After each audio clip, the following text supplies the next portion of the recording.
नमस्कार, प्राइम समाचारमा स्वागत छ। म सुषमा श्रेष्ठ। सुरु गरौँ अहिलेसम्मका प्रमुख समाचारबाट। प्रधानमन्त्री सहित सत्ता गठबन्धनमा आबद्ध दलहरूको बैठक आज बस्दै मन्त्री परिषद विस्तारको तयारी। आज विश्व बाघ दिवस। बाघको अस्तित्व जगेर्ना गर्नु मानव समुदायकी दायित्व भन्ने सन्देशका साथ मनाइँदै।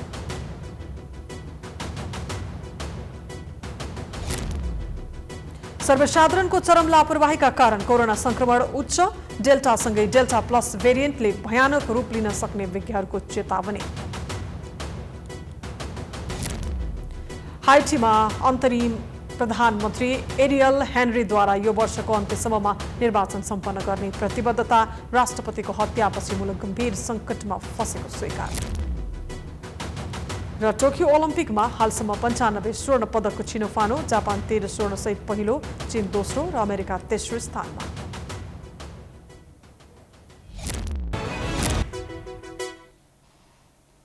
अब समाचार विस्तारमा। सत्ता गठबन्धनको बैठक आज पनि बस्दैछ। बैठकले आजै मन्त्री परिषद विस्तारबारे निर्णय गर्नेछ। एक रिपोर्ट। गठबन्धनमा रहेका सबै दललाई साथ लिएर हिँड्न खोज्दा प्रधानमन्त्री नियुक्त भएको 16 दिन बित्दा समेत प्रधानमन्त्री शेरबहादुर देउवाले सरकारलाई पूर्णता दिन सकेका छैनन्। जसपाको आधिकारिकताका विषयमा निर्वाचन आयोगले फैसला सुनाएपछि बसेको गठबन्धनको पहिलो बैठकले तत्काल सरकारलाई पूर्णता दिने निर्णय गरेको छ। बुधबार बिहान बसेको सत्तापक्ष गठबन्धनको बैठकमा एमालेको माधव पक्ष सरकारमा नजाने जानकारी दिएको थियो। त्यसपछि अन्य दलले सरकारलाई तत्काल पूर्णता दिनुपर्ने दबाब दिएका कारण देउवा मन्त्री परिषद विस्तारमा छुटेका छन्। मन्त्री परिषद तत्काल विस्तार गर्ने निर्णयसँगै नेपाली कांग्रेस, माओवादी केन्द्र र जसपाका सांसदहरूले मन्त्री बन्न दौडधुप सुरु गरेका छन्। तर मन्त्रालय बाँडफाँडको जिम्मा भने शीर्ष नेतालाई दिएको छ। सम्भवतः बिहिबार साँझसम्म नै सरकारले पूर्णता पाउनेछ। अब पार्टीगत निर्णयपछि छिट्टै मन्त्री परिषद विस्तार हुने माओवादी केन्द्रका प्रमुख सचेतक देव गुरुङ बताउँछन्। अब अहिले वैधानिक रूपले तयारीको अवस्थामा भनेर भन्दाखेरि कांग्रेस र माओवादी मात्रै हो। दुईटा पार्टीले मात्रै सरकार चलाउने कुरा त होइन। सरकार चलाउने कुरा त सरकारमा सहभागी सबै दलहरूको आपसी सहमतिको आधारमा सञ्चालन गर्ने कुरा हो। त्यसकारणले गर्दाखेरि अरू कतिपय दलहरूको यो गृह कार्यमै रहेको, तयारीकै चरणमा रहेको हुनाले अहिले फाइनल नभइसकेको हुनाले त्यो उहाँहरूको समेत फाइनल हुने बित्तिकै मन्त्रीमण्डल विस्तार गर्ने, मन्त्रीमण्डलले पूर्णता पाउने प्रक्रिया सुरु हुन्छ र मन्त्रीमण्डलले पूर्णता साथै अरू कामहरू पनि त्यही रूपले अगाडि बढ्छ। विपक्षी दल एमाले बाहेक संघीय संसदमा प्रतिनिधित्व गर्ने अधिकांश सांसदलाई बुधबार सास फेर्ने फुर्सद थिएन। कांग्रेसबाट संस्थापन पक्षबाट पुष्पा भुसाल, डाक्टर नारायण खड्का, मीन विश्वकर्मा, डाक्टर डिला सङ्ग्रोला सहितका नेताहरूले मन्त्रीका लागि दाबी गरेका छन्। त्यस्तै रामचन्द्र पौडेल पक्षबाट सुजता कोइराला, राजन केसी, तेजुलाल चौधरी, प्रमोद यादव, प्रकाश रसाइली स्नेहीको नाम चर्चामा छ। सिटौला पक्षबाट गगन थापा, उमाकान्त चौधरी र भीमसेनदास प्रधान मध्ये एकजनालाई मन्त्री बनाउनै पर्ने दबाब देउवालाई छ। त्यसैगरी माओवादी केन्द्रका अध्यक्ष पुष्पकमल दाहाल प्रचण्डले 7 प्रदेशबाट एक जना मन्त्री बनाउने नीति लिएका छन्। कर्णाली प्रदेशबाट जनार्दन शर्मा र बागमती प्रदेशबाट पम्फा भुसाल मन्त्री बनिसकेका छन्। गण्डकी प्रदेशबाट यसपटक देवेन्द्र पौडेलको नाम चर्चामा छ। स्थायी समितिमा रहेका नेताहरू मध्येबाट नारायण काजी श्रेष्ठ, हरिबोल गजुरेल, देवेन्द्र पौडेल, देवप्रसाद गुरुङ लगायतको नाम पनि चर्चामा छ। मधेसबाट यसपटक मन्त्रीका लागि मातृका यादव, अमनलाल मोदी र शिवकुमार मण्डलको नाम अगाडि छ। महिलाबाट जयपुरी घरती, अञ्जना विसङ्खे र शशि श्रेष्ठ मध्येबाट मन्त्री हुने बढी सम्भावना छ। देउवा नेतृत्वको सरकारमा जसपाबाट अध्यक्ष उपेन्द्र यादव, महेन्द्र राय यादव, रेणु यादव, मोहम्मद इस्तियाक राई लगायतको नाम अगाडि छ। उता सरकार विस्तारसँगै सत्तापक्ष गठबन्धनले सरकारलाई सफल बनाउनको लागि गठन गरिएको कार्यदलले न्यूनतम साझा कार्यक्रम सार्वजनिक गर्ने तयारी पनि गरेको छ। संविधानको रक्षा, जनताको जीविकामा सुधार लगायतका विषयलाई समेटेर न्यूनतम साझा कार्यक्रम तयार पारिएको कार्यदल सदस्य समेत रहेका गुरुङले जानकारी दिएका छन्। समग्रतामा हेर्दाखेरि डेमोक्रेसीको रक्षा गर्ने प्रश्न, राष्ट्रियताको रक्षा गर्ने प्रश्न, जनजीविकाको सुनिश्चितता गर्ने प्रश्न नै अहिलेको जिम्मेवारी हो, दायित्व हो। त्यसकारणले यिनै दायित्व र जिम्मेवारीहरूलाई सुसङ्गत ढङ्गले पुरा गर्ने प्रक्रियामै सरकार लाग्ने हो। त्यही अनुसार दलहरूले दिने सुझावमा पनि तिनै विषयहरू नै अन्तर्निहित रहन्छन्। गठबन्धन सरकार भएकाले देउवालाई सन्तुलन मिलाएर मन्त्री चयन गर्न यसपटक निकै सहज पर्ने देखिएको छ। प्रधानमन्त्री देउवाले नजिकिदो महाधिवेशनलाई लक्षित गर्दै यसपटक मन्त्री चयनलाई प्राथमिकता दिएका छन्। जनता समाजवादी पार्टी नेपालले सरकारमा केही दिनपछि मात्र सहभागी हुने निर्णय गरेको छ। केन्द्रीय कार्यकारिणी समितिको बैठकले सरकारमा सहभागी हुनका लागि सैद्धान्तिक छलफल गरेपछि मात्रै आवश्यक निर्णयमा पुग्ने निष्कर्ष निकालेको हो। जसपाले गठबन्धनलाई सहयोग गर्दै साझेदारका रूपमा सरकारमा सहभागी हुने निष्कर्ष निकालेको छ। सरकारमा कसरी र कहिले सामेल हुने भन्नेबारे सैद्धान्तिक छलफल गरेपछि मात्रै टुङ्गो लाग्ने जसपा नेता डम्बर खतिवडाले जानकारी दिए।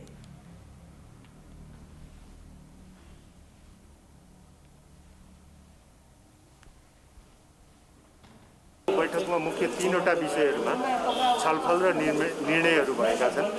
त्यसमध्येको पहिलो विषय भनेको वर्तमान सरकार जुन 5 दलीय गठबन्धनको सरकार हो, यद्यपि यसको नेतृत्व कांग्रेस सभापति शेरबहादुर देउपाले गरिरहनु भएको छ। यो सरकारलाई हाम्रो समर्थन छ र 5 दलीय गठबन्धनको साझेदार दलका रूपमा सरकारमा हामी सामेल हुन्छौँ भनेर हामीले पहिलेदेखि भन्दै आएको हो। र आजको बैठकको मुख्य विषय चाहिँ यो सरकारमा कसरी सामेल हुने, कहिले सामेल हुने, के कस्ता विषयहरूलाई ध्यान दिने लगायतका सैद्धान्तिक छलफलहरू चाहिँ हामीले गरेका छौँ। त्यस्तै बैठकले पार्टीको नियमावली अनुमोदन गरेको छ। अर्को बैठक आज बिहान 11 बजे बोलाइएको छ।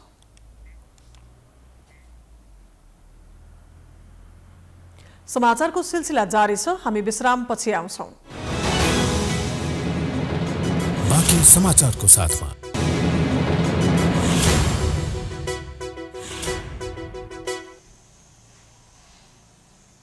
विश्रामपछि स्वागत छ। अब बाँकी समाचार।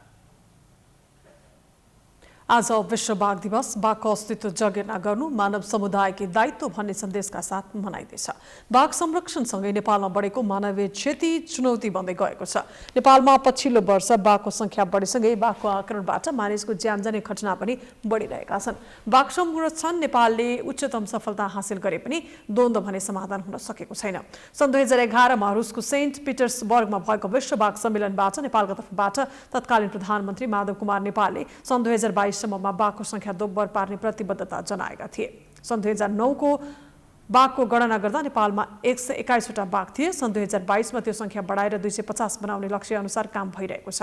फलस्वरूप सन् 2018 मा भएको गणनामा नेपालमा 235 बाघ भेटिएका छन्। संरक्षणका कार्यक्रम प्रभावकारी रूपमा सञ्चालन भइरहँदा सन् 2022 सम्ममा नेपालले अन्तर्राष्ट्रिय मञ्चमा गरेको प्रतिबद्धता पूरा हुने निश्चित भएको छ।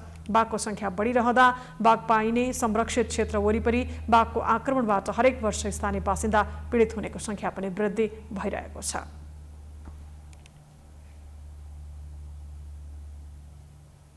निषेधाज्ञा खुकुलो भएसँगै बजारमा मानिसको भिडभाड र सडकमा राजनीतिक गतिविधि बढ्न थालेका छन्। सर्वसाधारणमा पनि लापरवाही चरम रूपले बढ्दा कोरोना संक्रमण फेरि भयावह हुने संकेत देखिएको छ। एक रिपोर्ट।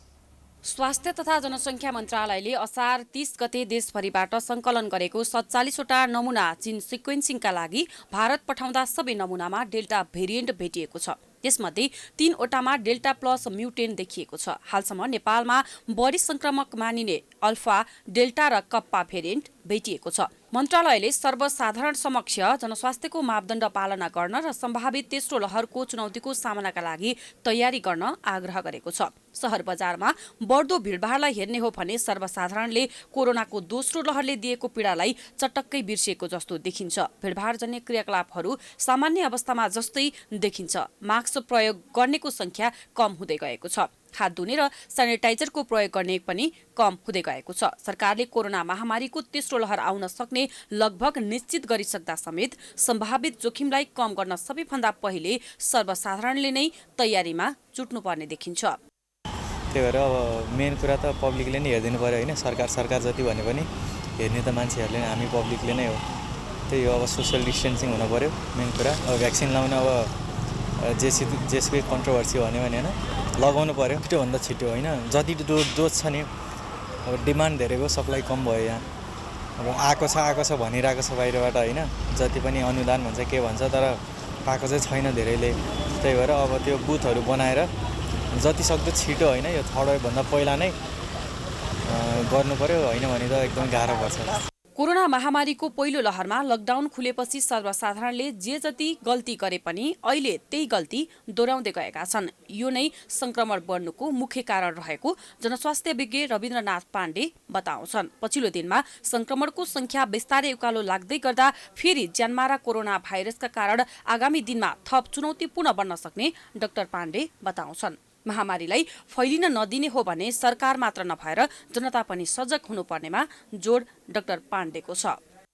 आम जनसमुदायले हामीले पोहोरको चाहिँ जुन हामीले चाहिँ दोस्रो लहरको मार खेप्नु पर्यो त्यसलाई हामीले बिर्सिसक्यौँ र अहिले पनि तपाईँले हेर्नुहुन्छ भने मान्छेले खोप लगाउन इन्ट्रेस्टेड छैन।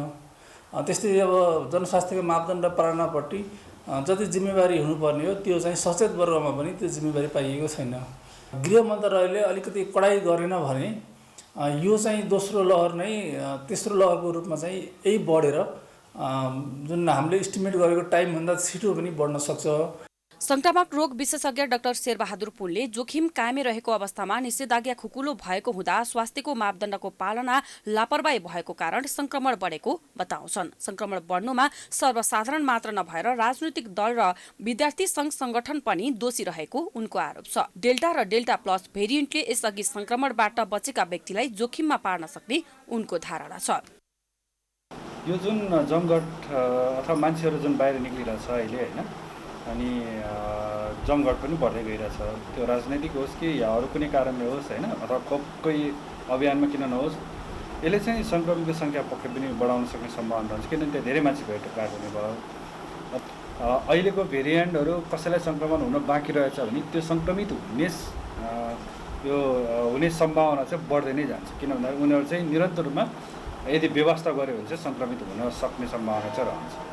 दोस्रो लहरको महामारीका बेला नागरिकले स्वास्थ्यको पहुँचमा जे जति अभाव झेल्नु पर्यो, आगामी दिनमा त्यस्तो नहोस् भन्नका लागि न सरकारले नै तदारुकता देखाएको छ, न त नागरिकहरू नै सचेत बन्न सकेका छन्। कोरोनाको तेस्रो लहर आउने निश्चित जस्तै छ। यस्तो अवस्थामा सरकार र नागरिकले आफूले गर्नुपर्ने पहलमा कमी हुन नदिनु नै बुद्धिमानी ठहर्छ।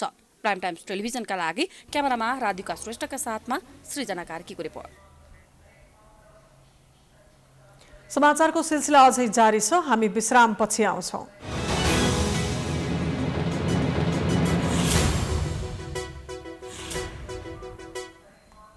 विश्रामपछि स्वागत छ। अब अन्तर्राष्ट्रिय समाचार।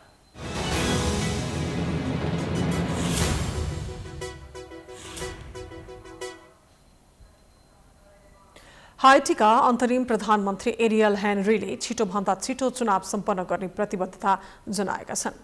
अन्तरिम प्रधानमन्त्रीका रूपमा शपथ गरे लगतै हेनरीले आफ्नो सरकारले राष्ट्रपति सकिन मोइसेको हत्या दुःखद भएको भन्दै अब चुनावमा ध्यान दिन आग्रह गरेका छन्। राष्ट्रपतिको हत्याले देशलाई गहिरो राजनीतिक अनिश्चिततामा डुबाएको उनको भनाइ छ। उनले मुलुकलाई आशा देखाउँदै सही मार्गमा लैजान चुनाव सम्पन्न गर्नुको विकल्प नभएको बताए।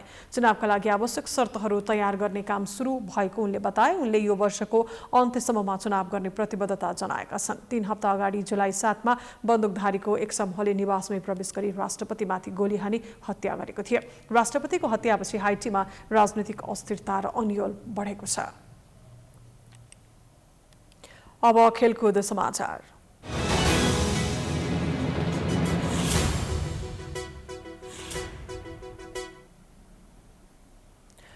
जापानको टोकियोमा जारी ओलम्पिकमा कुल 95 स्वर्ण पदकको छिनोफानो भएको छ। हालसम्म रसियन ओलम्पिक टिम सहित कुल 35 राष्ट्रले स्वर्ण पदक जितेका छन्। ओलम्पिकको 6औं दिन सकिँदा पदक तालिकामा आयोजक जापानले अग्रता कायमै राखेको छ। अमेरिका र चीनलाई पछि पार्दै जापान पदक तालिकाको शीर्ष स्थानमा रहेको छ। जापानले 13 स्वर्ण पदक सहित कुल 22 पदक जितेको छ। चीन 12 स्वर्ण सहित कुल 27 पदक जित्दै दोस्रो स्थानमा उक्लिएको छ। तेस्रो स्थानमा झरेको अमेरिकाले 11 स्वर्ण सहित कुल 31 पदक जितेको छ। रसियन ओलम्पिक टिम 7 स्वर्ण सहित कुल 23 पदक जितेर चौथो स्थानमा रहँदा अस्ट्रेलिया 6 स्वर्ण सहित कुल 16 पदक जितेर 5औं स्थानमा रहेको छ। यस्तै ग्रेट ब्रिटेनले 5 स्वर्ण जित्दा दक्षिण कोरियाले 4 तथा जर्मनी र फ्रान्सले 3-3 स्वर्ण पदक हात पारेका छन्।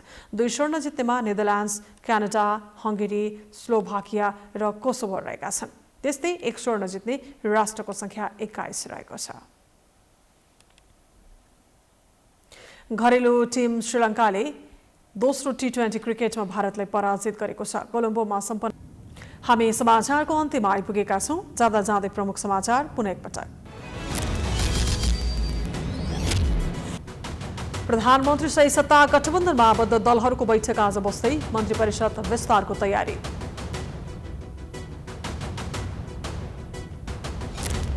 आज विश्व बाघ दिवस। बाघको अस्तित्व जगे नगर्नु मानव समुदायकै दायित्व भन्ने सन्देशका साथ मनाइँदै।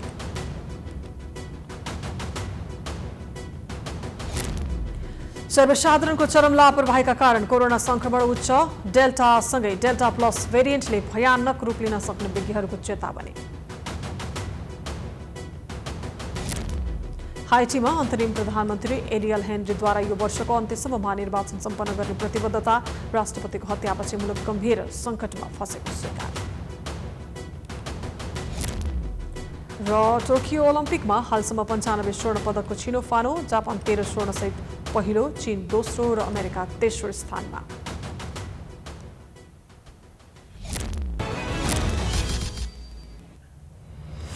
प्राइम समाचार अहिलेलाई सकियो। हेर्दै रहनुहोला प्राइम टाइम्स टेलिभिजन।